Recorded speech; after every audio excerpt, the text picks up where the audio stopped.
Hey, welcome to Lit Conversations. This is actually our pilot episode. Yes, it is. Our podcast is basically going to be about life for those of us that are exennials and millennials. Exennials.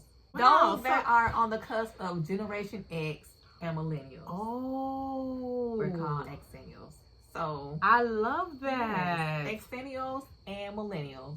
Exennials are those, I would say they are born maybe between 1978-ish, 1983, 4, somewhere in that time. So around our time. Yes. Okay, so I'm telling my age. It's okay. I'm 41. And I'm 41. And so we're going to be talking about things that we deal with in our age group. Because we're a very unique generation. I mean, we were around before internet, Yes. close to the beginning of internet, and as that evolution happened with coming from being just 1980s baby, I just remember playing in the streets until the lights came on. Yes. See, those are some of the things that this new generation did not have a chance to experience. We were there when the internet became a household thing. We were there when cell phones were being made. Absolutely. You know what I'm saying? I had a flip phone, girl. Remember the Nokia flip phone? I did. I had one of those too. So we were part of the generation that when our parents left, didn't have a cell phone to call when our parents were at work. We had to call the job to let my mom know. That's right. We're back home, Mom. It wasn't a cell phone. There was no text messaging. And see, even this right here. Nobody does this anymore. We do this. Now it's this. This is what I'm saying. Wow. That's why people look at me like when I'm crazy. I'm like, call me. They're like, no. I'm like, wow. Am I actually acting 41? We're going to be talking about a lot of things that are relatable for us. And that's how we came upon this podcast. We were just having conversations about living for us, how we're living for us, and why we're living for us. Because I don't know, something happened to me when I turned 40. Yeah. And it was a beautiful Something hit thing. me. Yeah. And you know I said, what? dang, that. Oh, ow. I was like, ow. I said, I don't care anymore what you think. At all. Before we turned 40, we were like, oh my gosh, I am turning 40. I'm about to be getting old. I know. And you know what? I don't feel old at all. If I had to give myself a number about how old I feel, I would say about 28. Girl, 27. Okay. Let's stay on the 30. So our 41 is the new 28. But you know what? Seriously. I literally, when I go out, I go to the lounge, I go to karaoke. You see a lot of, what do they call them now? The new generation. What? Gen Z? Gen Z, yeah. Okay, TikTok and Snapchat. And I want to dance. I want to have a good time. Yep. I don't have time for selfies. And I think that's that extennial energy. We still want to have fun when we go out. We want to enjoy life. And I think that's what helps us feel 27, 28. And we do. At our age. Trust me. Oh my gosh, I'm gonna love this podcast. Insert the video here. You said what? Insert the videos here. Do you feel like your mental is different? My mental is very different. What's different about it from maybe 15 years ago? Like 25, 26. So for me, personally, my life was a lot different. I was married and having babies. Okay. At that time, my life was a lot different than than it is now. Because now, most of my kids are grown now. Yes. And my youngest are preteen and teens. So it's like they were stair steps, bump, bump, bump, bump, bump, bump. Right. I was raising babies, so my mindset and my outlook on life, because I was still young myself. You were a baby. I was still, yes. Now looking back, I was very young, navigating this world. So what would you tell your young self today? Enjoy life. And not that I wouldn't say don't take everything serious, because there are some things that should be taken serious, but don't take everything serious, but not too serious. Yeah. You still gotta enjoy life. I would probably tell my young self to not put too much pressure on being perfect. I thought you had to have it all together by 30. I have to be married by 30. I have to have my career set by 30. I should have been saying to myself, I want to be happy and love myself. Same here. Because I feel like there's so much pressure. There's even more pressure today because young people have more information at their fingertips. So there's more pressure to be inspiring. It's more pressure to be a YouTube sensation. You know, it's just more pressure to be this extravagant type of person. Right. It is, because now you have so much more access to people and their lifestyles, and you know, like they call it, trying to keep up with the Joneses and stuff like that. Like, it's so much more pressure to do that. Exactly. And back then, like you said, we were just living life, just trying to figure things out on our, not that we didn't have those types of pressures, but it wasn't as much. It wasn't as much. It was not as much. I remember having to plan a day to go to the library to do my homework, to research a specific criteria. So what is one reason why you're choosing to live for you? I went through a few life-changing events. Of course, you know, like I said, I'm divorced. I'm a divorced mom. Okay. And also, as you know, recently I lost my mom. Right. And so that was definitely a big life-changing event for me. And that is also one of the reasons why I decided to really step my game up and really live for me. And it's not like, when we say live for us, it's not like we're saying forget everybody else. Right. I have a plaque on my wall that says, God gave you the gift of life, and what you do with that life is your gift to God. Ooh. I'm holding back so many tears. Don't hold it back, girl. Woo! Lit conversations. Seriously. But girl, don't hold it back. Seriously. And I can relate, because I'm choosing to live for me because I live for so many other people. Yep. And like you, I had multiple life changes happen throughout the years, and that's why a couple of years ago I decided to live for me, and I relocated from New York to Atlanta, Georgia. I did that for me. That was one of the first things I did for me, living for me. I said, this is a decision I'm not making based on anyone else but me, because for so long I was a caretaker. And I sought pride in being a caretaker. I felt like that was my role. But I didn't realize it was making me lose my identity. Like you, I lost my mom about, I'm going to say, over 10 years ago, so 10 to 12 years ago. And I lost my father as well. And I remember caring for them at the same time. And I was 29 years old. Wow. And I was in a relationship, and I was working 2 jobs. That's a lot. And I was trying to get my master's degree. I realized all the decisions I was making was for everyone else, taking care of my parents, trying to be the best woman in my relationship for my man at the time, trying to get a master's degree because my mother said I can do it, trying to do all these things for everyone else. But I always dreamed of moving down south and buying my own home and just living my beautiful life. Not that I love New York. I will never, ever forget where I came from. Listen. You know what I'm saying? 174th Street, South Bronx. Let's go. Ooh. But you know what? I had to make this decision like you did for you. When you got divorced, you bought a house, you raising your children beautifully. I had to do what I had to do for me. Yeah. I'm living for me now.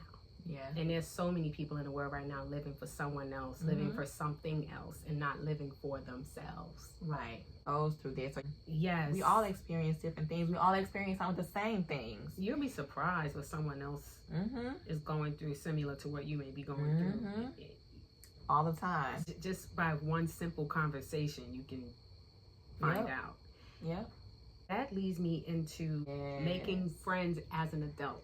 God. Very different experience. Oh my God, when I tell you, such a big difference. Your friends that you have In your 40s. in your 40s as opposed to your 20s. And dating in your 40s is different God. from Oh God. in your 20s and 30s. Friendships, dating, career, diet. It just gives some tips on how you can live your life for you. Because we can say it so many times, but then you're like, but how do I do that? How do I live for me? And what comes with that? That's like saying, if someone's saying to you, love yourself, love yourself. You're like, but how? Yeah. Do I take a hot bath and soak and listen to jazz music? Is that loving myself or is that self-care? It needs to be explained what you need to do to live your life for you. People make career changes in their 40s as well. Most definitely. Yep. You know, you're like me. I never thought I would be a teacher. I be standing in front of my class sometimes like, wow. We I'm want you all to excited. just join us in our lit conversations. And it's interesting how we just started lit conversations. Tiana and I would just have these conversations, and then one day she said, we need to share these conversations. We having some real deep conversations, y'all. For real. And it's funny because you from Atlanta, Georgia. Born and raised here in Atlanta, Georgia. Not a lot of us here in Atlanta that have been born and raised here. Yes. A native. Born and raised, greater baby. And we know what it is. Listen. And I was born and raised in the Bronx, New York. So what a duo. Right. I love your sundress, by the way. Thank you, girl. It's so Southern Bellish. And here I am with my t-shirt on. See? And my door knocker earrings. Girl, I love the uniqueness of this. The different, you know, it just shows how opposites can attract in friendships. Yeah. If you just attracted you all the time, what would you learn? I would go crazy. Just attracting me? Ooh! I'll be like, oh my God. I love myself, trust me. But I couldn't have another Millie around me. I'm enough.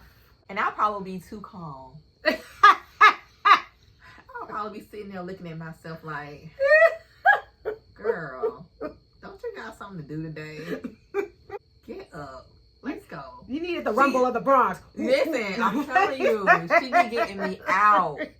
She be getting me out, y'all. Listen, it is, and you know, the other day I saw a video. Did I send it to you about the importance of female friendships? Did you see that video? Women who have strong female friendships live longer. They live longer. Yep. So you could be on your grind, exercising every day, great diet, but if you have no connections or community, that can really affect your physical and mental health. I was about to say, I think it's the mental health aspects, because you need someone that's going to keep you grounded. Right. And it's a great feeling, especially at work, when you can go next door and say, I'm about to lose my mind. I walk right into her classroom and say, with a great big smile, it's one of those days. Right. Yep. And vice versa. And I was about to say, and vice versa. It really does help. And you know, especially if you're in a relationship, you can't bombard your man all the time. That's true. That's true. You need an outlet. I'm sure he doesn't want to hear about all your woman problems. It's good to have a friend to share that with. Yep. And not a male friend. A female friend. I'm sorry, but if you attracted to your male friend, he ain't your friend, girl. No. Male and female friends. That's we gonna need a whole hour for that one. That is the one where people can agree. Yes. Some people say, yeah, you can be friends. Some people say, no, you can't. I hold my opinion on that. What's something else we can talk about? We have a few more minutes. Yeah. Definitely family. Oh yeah. When people have to cut their family off. Wow. Yeah. Because you're at the age, I feel like when you reach a quarter of a century, that 40 somethings, you're at the crossroads, because you're leaving your 20s and 30s and you're crossing over to that bridge of 50. So you're using your 40s to kind of analyze and face childhood traumas, face what you've gone through in your 20s and 30s, especially the relationships you've had with specific families. If you want to continue this relationship, are they healthy for you? Are they helping you heal? That's a big one.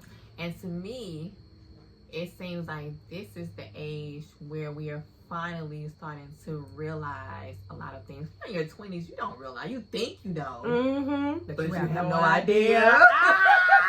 You think you know. TV show. But you have no idea, and you really don't. No, you don't. You really don't. I You swore have I had no an idea. I idea. swore I had a few ideas. You don't have any idea. And your 30s when you're really trying to figure things out. And 40s is like it's kind of like it's clicking. Right. And It's then really starting to click. Can you imagine how you gonna feel when we 50? I can't wait. It's crazy because I'm looking forward to it. I am too. I'm like right now I'm challenging my mental. I'm challenging my physical. Like I'm trying Well, how to... are you challenging your mental? I'm curious about that. Okay, so I'm challenging my mental because a lot of the things when we were younger that used to bother us don't bother me anymore. And it's like, she said what? Or he said what? Right. Oh, okay, well, okay. Like I don't really care. I don't be caring. I don't care to fit in. I don't care what you think. I don't. I used to care so much. Oh my God, I used to care so much. I was such a people pleaser. Ooh. Oh God. People pleaser. Ooh, wait. You know what? If God came down and said, I give you the choice to either be born in the early 2000s or stay in the 80s, I would stay. I was 80s girl. I would 80s stay. all the way. I would not change my experience. I loved growing up in the 80s. Life was so much slower. We got to have and fun simpler as children. Yes, we did. We did. Toys. Yeah. Y'all remember toys? I remember toys. I had an Easy Bake Oven. Oh my God, me too. I loved it. Doll. Me too. Ooh. Girl. Oh my God. Remember the Just For Me perm? Girl. Oh my God. I used to love those TV commercials. Yes. Oh my gosh. Just Strawberry Shortcake. Oh my God. My Little Jam. Pony. Jam was my favorite. Ooh. Remember Bobby's World? Oh my God. Pee-wee's Playhouse. Oh, I loved him. Pee-wee's He was so Playhouse. happy. Winnie the Pooh. Doug. Oh my God, I loved I Doug. love Doug. Oh I my loved God. Doug. Dad, It was so beautiful. what do Care they do Bears. now? I My Little know. Pony. Power Rangers. I wasn't a Power Ranger fan. You wasn't. I was a pink not. one. I was not a Power I Ranger was a Power fan. Rangers I fan. don't know why. Do you remember Lamb Chops Play Along? Oh my God. Lamb Chops Play Along. Where kids come to play along. Ooh. I used to love that song. Oh my God, what do they do now? The kids, know. they go on their iPads and just play those games like Roblox and stuff. That's what they do, right? Yeah. I would not So trade technology the is era like, I was born in. technology Absolutely. just rules everything now. It really does. It even ruins dating. Yeah. Think about it. An app? I mean, oh no, you know what? No, I'm take that back. Because a lot of people have met on these apps. But it's, I'm not going down the app now. I'm not going down it, but I'm just saying, what if we was dating in the 80s, girl? It wasn't no apps. What would you do? But you know what? Dating was definitely different because I think that apps kind of like, it definitely, I'm not going to say it ruins certain things because it's all in your mindset and your mind frame of how you deal with things. But it gives you so much access to so many people at one time. Yeah. But see, that's what I was talking about earlier. We have so much more information at our fingertips. Yeah. So yeah. just like we don't have to go to the library anymore to learn, you don't have to go to the lounge or the club to meet a man or a woman. It's right at your fingertips in the comfort of your bed. Oh, he's cute. Sipping some tea. Oh, he's cute. Or some Nah, wine. he ain't cute too. I know. And you just... That's true. So, you know what? Honestly, there's benefits to this new age. There's your pros and there's your cons. But do you think the pros outweigh the cons or the cons outweigh the pros for this generation? I'm going to always say, I think it depends on the person. Ooh. It depends on the person and your frame of mind. Do you think it's made some people lazy, like they in dating, like they're like, okay, I don't need to go out, I don't need to really be on my hunt, especially men. I could just lay in my bed and swipe and look for a woman. Like, do you think even if they see a beautiful woman, they feel like they don't have to approach them because they can go on their app, they can go home and get on the couch? It's definitely changed some things. It's definitely changed how you are approached by a guy. I've spoken to guys and they're like, well, I've had to get the courage to go up to a lady and say something and know that I may get struck down, but it's like, hey, whatever. Right. Let me just do it anyway. But on an app, it's like, I like her. Let's see if she'll like me back. It's like so. Okay, it's more confidence they have behind that screen because they behind that screen they can send a rose or a flower really or something. Have to have the confidence. But can you imagine a man walking up to you in a store with a rose like they did on the app? Like they're like, here, would you think they're crazy? But then when they do it on the app, it's like it's different. But why more confidence back in the day with men and less today? Because they don't have to have it. Ooh. It's not like you're on the phone even talking to somebody on that thing. It's like you're gonna tell them what you want them to know. You know, I never thought of it that way. Like, they don't have to have it.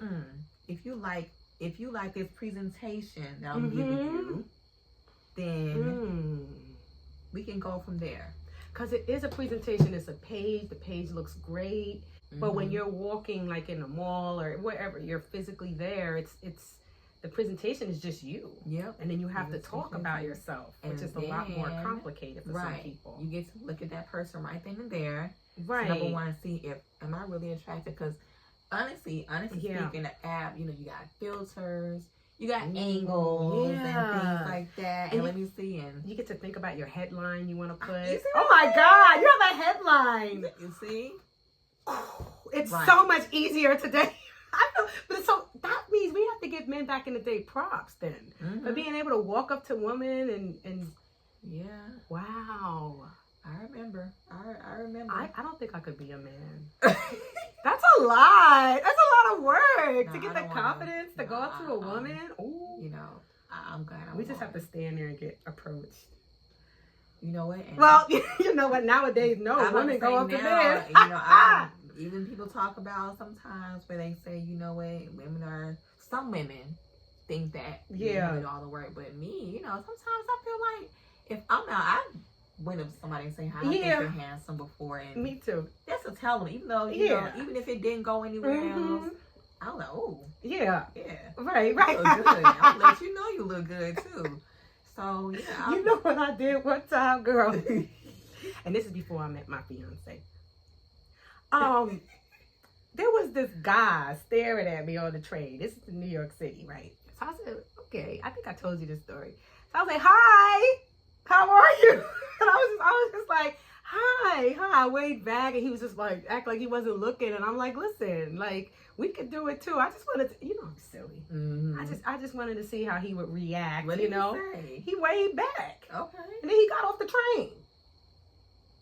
He didn't try to... No. What the heck? He was. I'm probably not crazy. You probably stunned him. He wasn't ready. And I see men looking at you too when we out, and they just leave. Really? I'm so serious. They be like, and then I be wanting to go and say, go talk to my friend. I did. The guy thought I was crazy when I did that. Yeah, it's okay. It's all right, but I don't want to be doing that.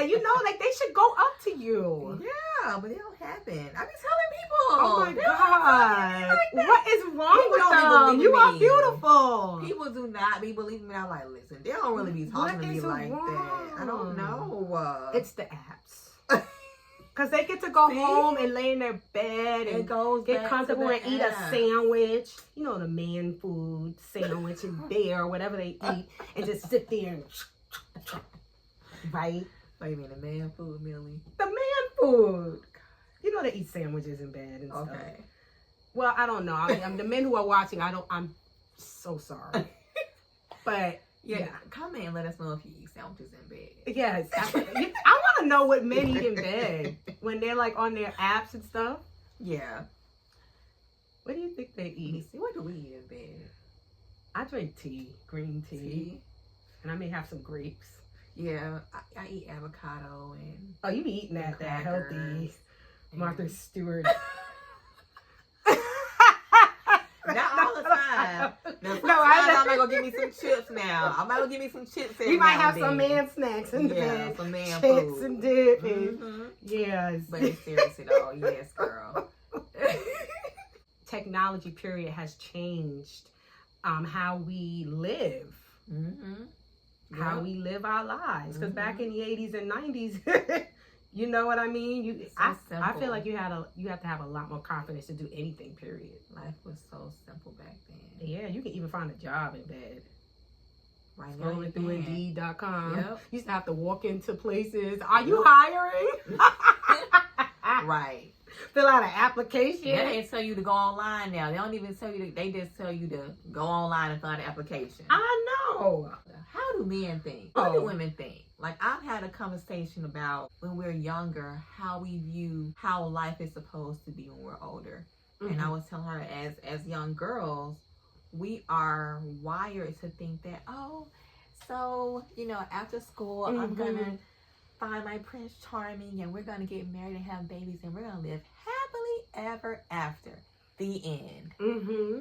And I was talking and I was like, so is that how it is for guys? And he was like, no.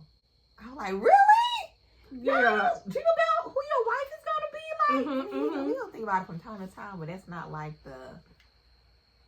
the main thing. Gist of it all. Like, we are wired to think like that. We are. And think about the toys they play with. Trucks, cars, building construction. They're wired to think about what they need to do.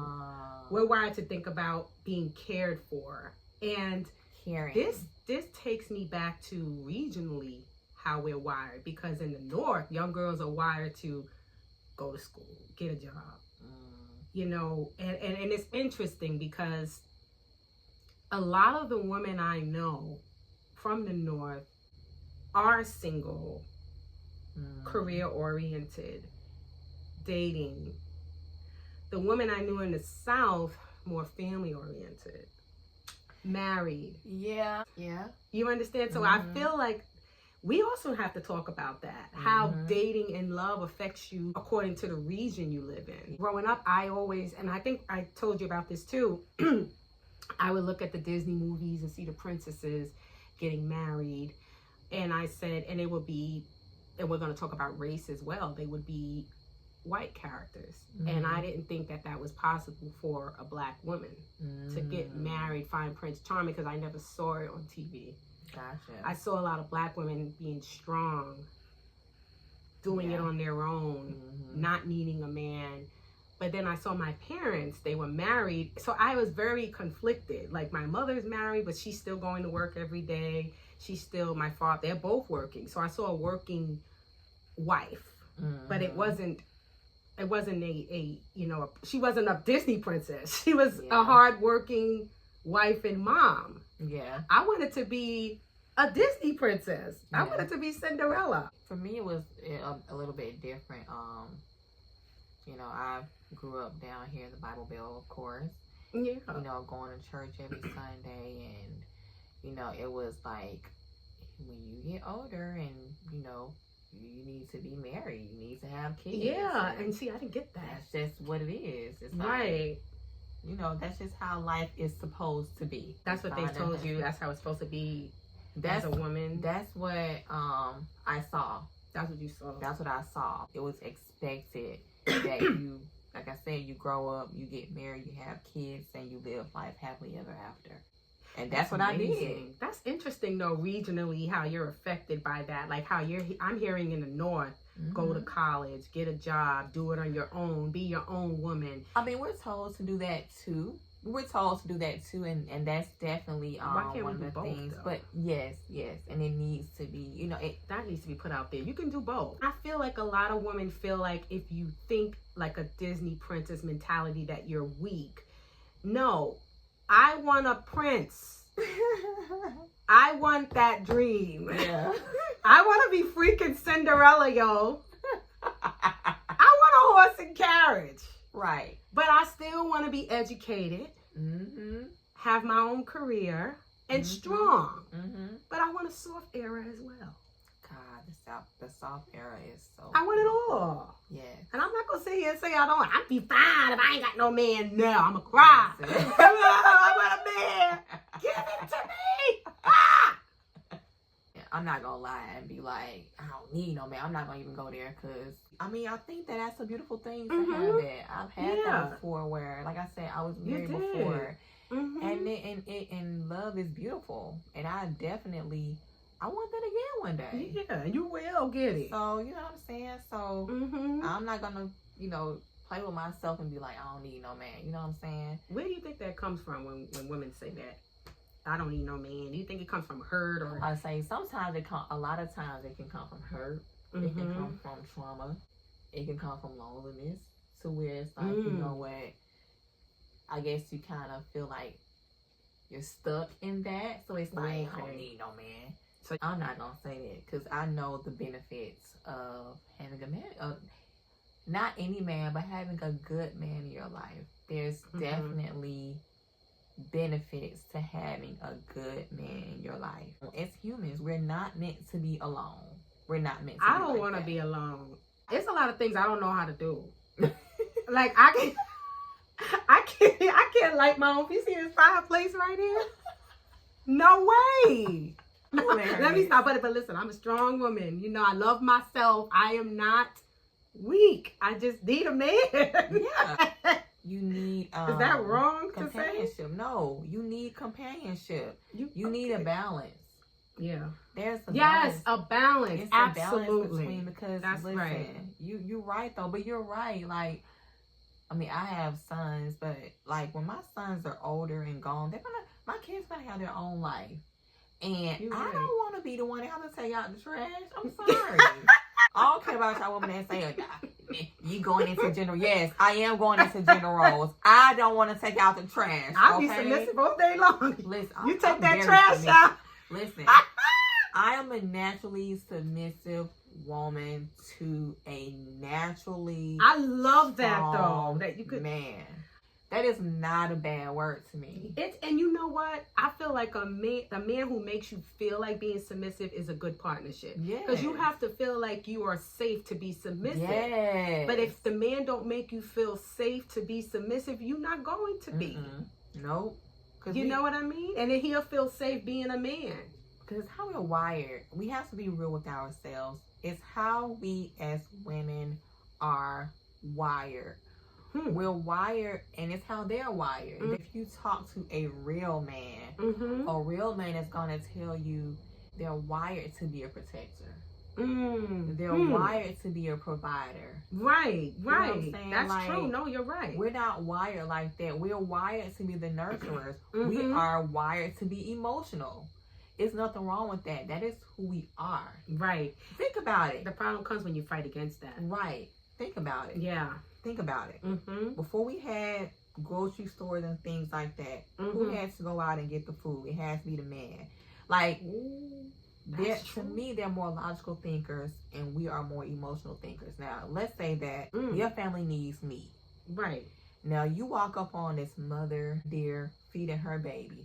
I don't want to kill that. I don't want to kill that mama feeding her baby. You wouldn't want to kill the deer? I don't want to kill it. I couldn't shoot a deer. I don't want to kill the mama feeding her baby. But the man, I'm like, dinner. I know. Both days behind gone, and we eating tonight. You right. Oh my God. I could never live back in those days without a man. See, you see what I'm saying? We couldn't. Oh, the caveman days? Listen. Oh, I couldn't do it. I could not. And see, listen, I know where to put my hands down. We'll be in Africa though, but still. Oh yeah, you're right. I wouldn't be able to kill the lions and all. What they had to eat. No. Yeah. Not for me. I wouldn't want to kill it. I would want to kill her feeding her baby. I can't do it. Like, no, I'm sorry. My pride goes out the door when it comes to a man's role. I'm sorry. It really does. I don't know how to change a tire. I don't know how to do an oil change. I will not do it. If my tire has gone flat. The first thing I did, I'm going to keep it real. I sat in my car and I cried. I was like, and then the second thing I did was I called my man and then I called you. Remember? I was like, see how my tire went flat. What did I say? Did you call Chad? And then she said, did you call Chad? I'm, oh my God. She redirected me back to Chad. And then Chad was like, "Oh, I'm coming." And then you told me to call AAA. Yeah. And then I called like, AAA. yeah. Okay. Because I was so over a tire. Listen, I gotta call AAA. I gotta call AAA because I ain't got no man. But I listen, have a man. I had my AAA card before I had a man, so Right. I was like, he was like, "I'm on the way," and then AAA came, and he came at the same time, and he was like, "Millie, I told you I was on the way." That's right. I said, "But I am used to doing things for myself." Yep, and I was He like, said, "I know you right." What did you say to me? You need to let him be the man. That's what you said. And that was my struggle, that I forgot how to let a man be a man, and I forgot how to let myself be cared for. That can happen. That can happen. But I still cried, though. and the oil change, I saw that engine light come on. I said, "Oh my God, my engine gonna blow up." He said, "You just need an oil change." Not the engine gonna blow up. But I didn't even know the signs. And I said, "Why do, some women have told me, well, you need to learn more about cars." Why? Yeah. Why are they trying to turn us into men? I don't want to be a man. Neither do I. I no offense. Oh, no offense at all. Listen, but we as women got to go through some things that I'm pretty sure men could not handle. Exactly. But I still don't want to be a man. You know they don't want their menstrual monthly. You know a man does not want that. They don't want to deal with all these emotions and cry. I cry at the drop of a hat. That's part of my mental condition. Let me let that one go for a minute. Oh my gosh. I be crying, girl. But these are conversations that we gonna have. We just gonna keep it real with y'all. This is a uncut podcast. Yes. Okay. Definitely. Now it's not gonna be no XXX stuff going on because we are educators. No. Okay. And we're ladies. But we gonna keep it real with y'all. And because we keep it real with each other. Most definitely. Ooh. For real. We really do. She ain't gonna have me stepping out the house looking crazy. She be like, "Millie, that's ugly." Like, what? We just cannot wait to get this show on the road. Oh, and another thing we're gonna talk about, being pregnant in your 40s. Ooh, that's gonna be an interesting one. New motherhood in the 40s. Listen, a lot of new things are happening to people in their 40s, okay? Yes. And we're not just gonna be talking about women. Men are gonna be included as well. Men go through a lot in their 40s. So we are so excited. Yes. Well, thank you for joining in on our pilot podcast of Lit Conversations Just for Us. Yes. And we will see you in the next one, our official show. Yay, bye. Bye-bye.